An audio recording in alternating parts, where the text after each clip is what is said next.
हरिपुर नामक शहर में पप्पू का ढाबा नाम का एक मशहूर ढाबा था। ये ढाबा इतना मशहूर था कि आसपास के सभी लोग खाना खाने के लिए आते थे। उस ढाबे का खाना जो एक बार खा लेता तो उसका स्वाद भूल नहीं पाता।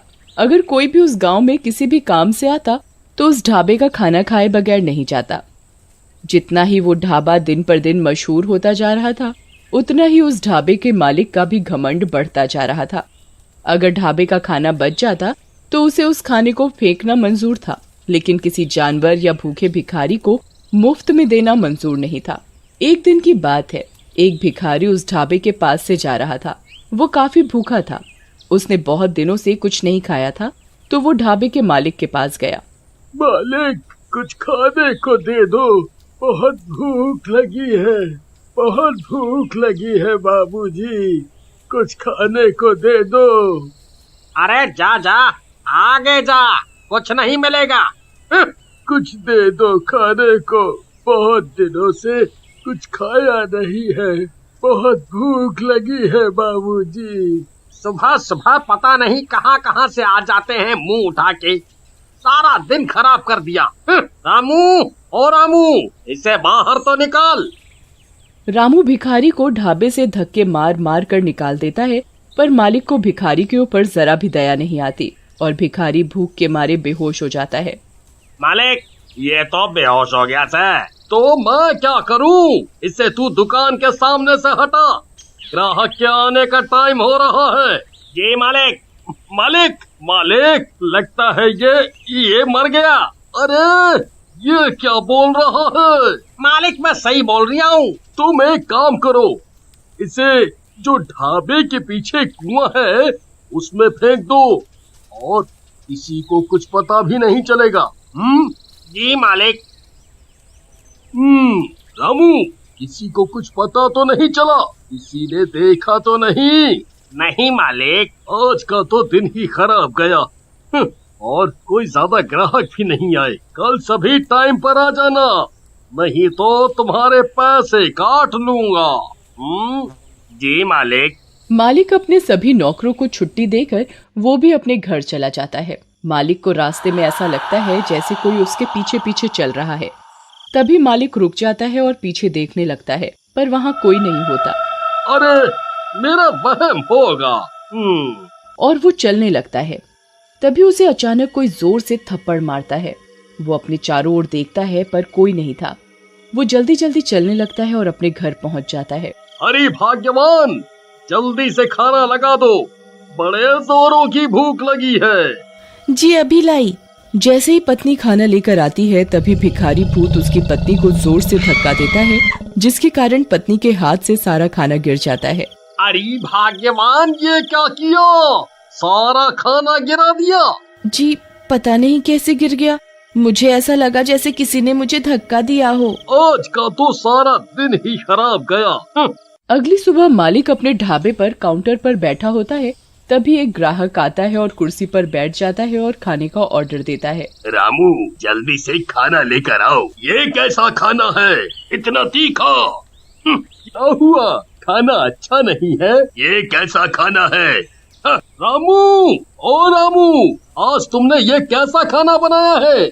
मालिक, पता नहीं कैसे हो गया, खाना तो अच्छा ही बनाया था। आज भी मालिक की कोई कमाई नहीं हुई थी और सारा खाना ऐसे ही वेस्ट हो जाता है। ये देखकर भिखारी बहुत खुश होता है।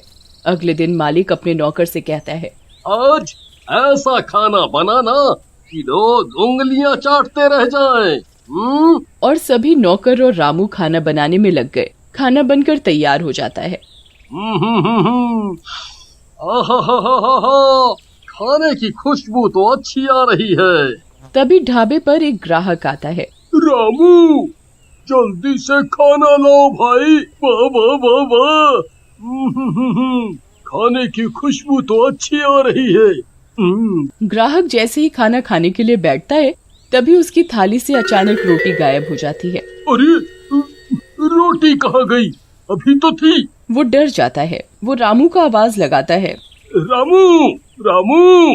जी साहब, क्या हो गया साहब? अरे रामू, मेरी रोटी गायब हो गई। अरे ऐसे कैसे हो सकता है साहब, आपका वहम होगा। ये सारा करा धरा भूतिया भिखारी का था।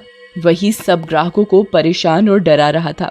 ग्राहक डर के मारे भाग जाता है। ढाबे के मालिक को समझ नहीं आ रहा था कि आखिर चक्कर क्या है। ऐसा रोज का काम हो गया और दिन पर दिन ढाबे के मालिक की कमाई कम होने लगी। एक दिन की बात है, शहर से कुछ लोग गांव की तरफ जा रहे थे। उन्हें पप्पू का ढाबा दिखाई दिया। उन्होंने उस ढाबे का नाम काफी सुन रखा था, तो वो ढाबे पर खाना खाने के लिए रुक गए और वो खाने का ऑर्डर करते हैं। रामू खाना लेकर आता है तो वो खाना खाने बैठते हैं तो उनकी शाही पनीर की सब्जी चिकन की सब्जी में बदल जाती है, जिसे देख वो घबरा जाता है। वो जैसे ही पीने के लिए पानी का ग्लास उठाते हैं तो भूतिया भिखारी सारा पानी उनके सिर पर डाल देता है और वो जोर जोर से चिल्लाने लगता है, भूत भूत भूत, अरे इस ढाबे पर तो भूत है। और वो वहाँ से भाग जाता है। देखते ही देखते ढाबे पर रोज अजीबोगरीब घटनाएं होने लगी। लोग उस ढाबे को अब भूतिया ढाबे के नाम से जानने लगे। एक दिन रात को ढाबे का मालिक जब ढाबे के गल्ले से पैसे निकालने के लिए गल्ला खोलता है तो वो देखता है कि इसमें तो एक भी पैसा नहीं है और पैसे की जगह मालिक को उस भिखारी का सर दिखाई देता है।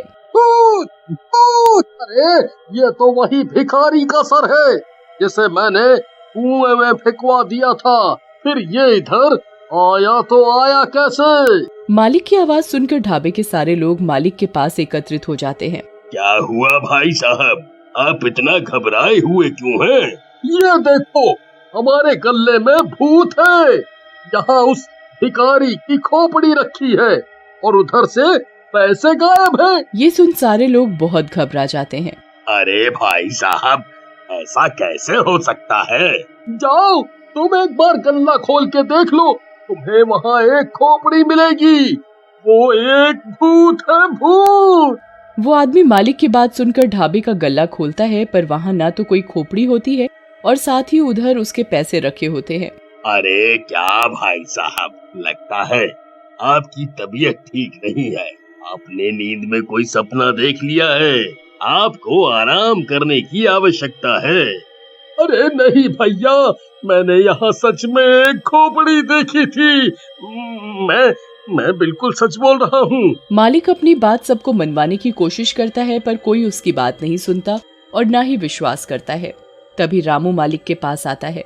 मालिक, मुझे ऐसा लगता है कि ये सब वो भूखा भिखारी कर रहा है जिसे आपने कुएं में फेंकवाया था। वही उसके भूखे होने की वजह से उसकी मौत हो गई थी और इसी वजह से उसकी आत्मा हमारे ढाबे में भटक रही है और आपको दिन रात परेशान कर रही है। रामू, मुझे भी यही लग रहा है। तुम सही बोल रहे हो, पर अब इस बात का क्या इलाज है? तुम मुझे ये बताओ। अगर ऐसा ही चलता रहा तो मैं एक दिन पागल हो जाऊंगा और मेरा ढाबा भी बंद हो जाएगा।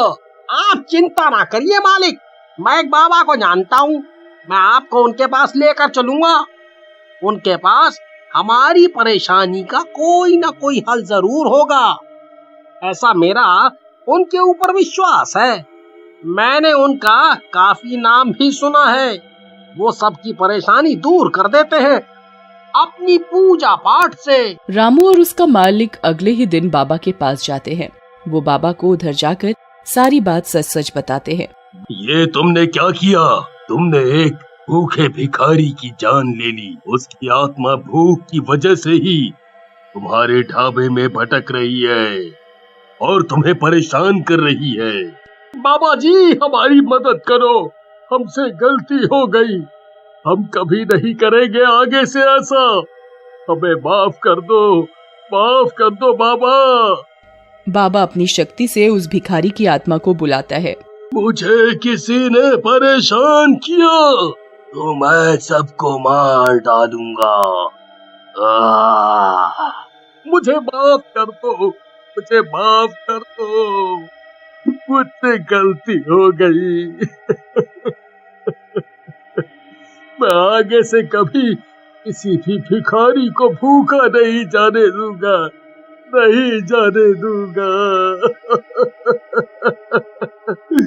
मुझे माफ कर दो। बाबा अपने लोटे से गंगा जल छिड़ककर उस भिखारी को मुक्त कर देते हैं और मालिक से हमेशा गरीबों को खाना खिलाने को बोलते हैं।